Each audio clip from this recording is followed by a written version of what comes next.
Okay, I'm going to show everybody how to create an infographic using infogr.am, and we're going to do this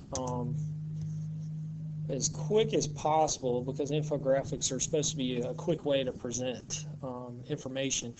Now, once you create a profile, we're just going to go to create, and you got a lot of little templates here. If you just kind of use your arrow key, you can look at those. And let's just say I want to use this one. I just click on it, and the little icons here, you can hover over them to figure out what they mean. There's some over here as well. But a lot of it's self-explanatory, and you can just, double click. And today we're going to do Allies of World War II. Okay, a major social studies standard. And if I ever want to take out a text box or a chart, all I have to do is click the X there. Okay. If I double click there, I want to take all this out right here. We're going to put 3 countries in here: United States, Great Britain, and the Soviet Union.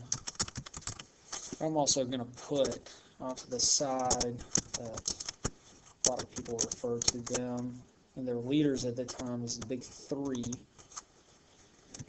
Now, when you're doing this with students, it's helpful to create a model and with a list of instructions what to include on their infographics, so they're not, just guessing what should be on here, what shouldn't be on here.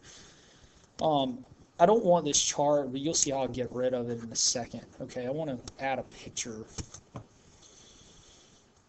Click that. It will take me to my pictures here. And I want this picture right here, the 3 flags. And these are just pictures I've saved on my computer over the years and used. Okay. Now, I said before I don't want this chart, so all I have to do is exit out of it. Now, if I want to resize it, I can double click. And you got a couple of different options there. I can fit the width, or I can do a 1-to-1, makes it a lot smaller. I'm going to leave it like that for now. I may end up changing it, but I want to add text. So I'm going to click here.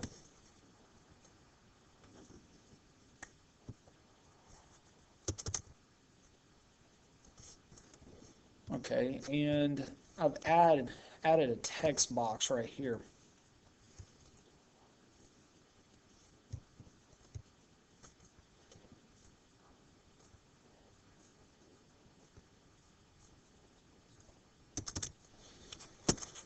Now, I'm not going to be real particular with what I put in here, except for flags representing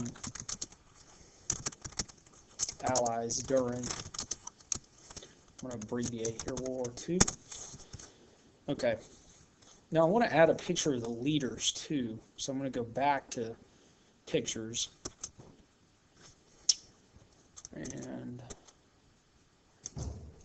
got a good one here somewhere. Okay, I'm going to add this one here.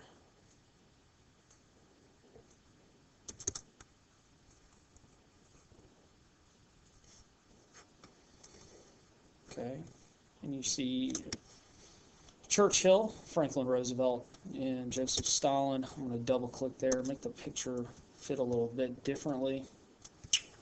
And I'm also going to add more text. And you can pick whatever text you want.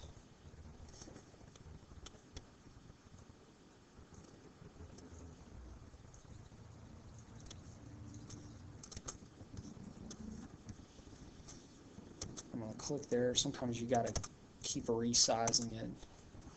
When you add things, it'll sometimes makes it where you have to keep going back and resizing.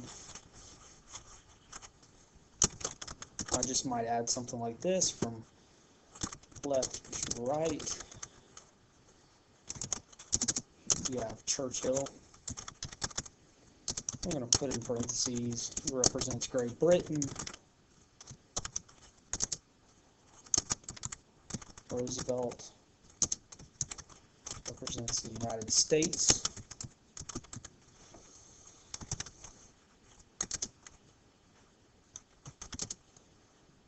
I'm going to put Stalin represents the Soviet Union.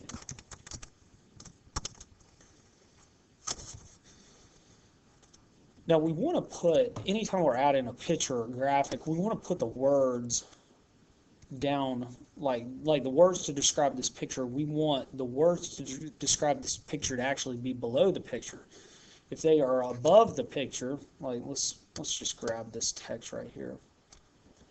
And anytime you want to drag the text, you just click and drag, okay? The problem with the text being above the picture is a lot of times kids, their eyes will automatically drift, okay, to the picture, and they'll skip over the words. So if we're talking about this picture right here with the flags, we want the kids to see the picture first, but then ultimately we want their eyes to drag down here so that they can read this text right here.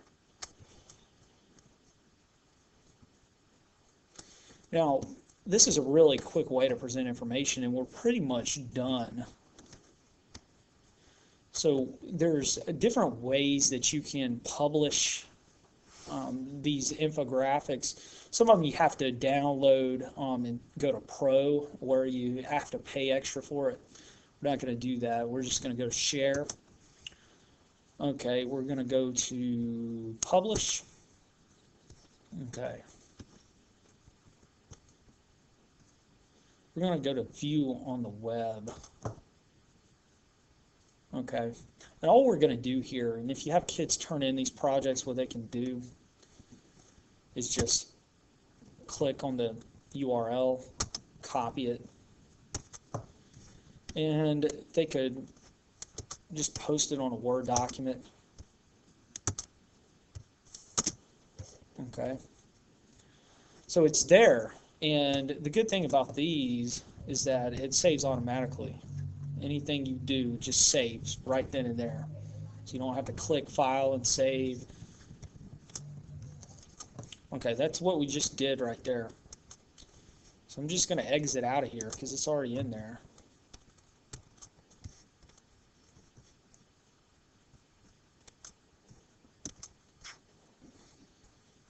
And I'm going to click the link.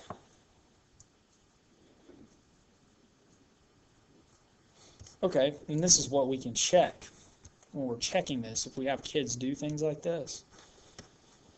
And you'll have to create a rubric, you know, just what you're looking for. And you'll have to create a model for kids to follow, okay? I hope this was easy, and if it wasn't, please let me know and I can show you how to do it again.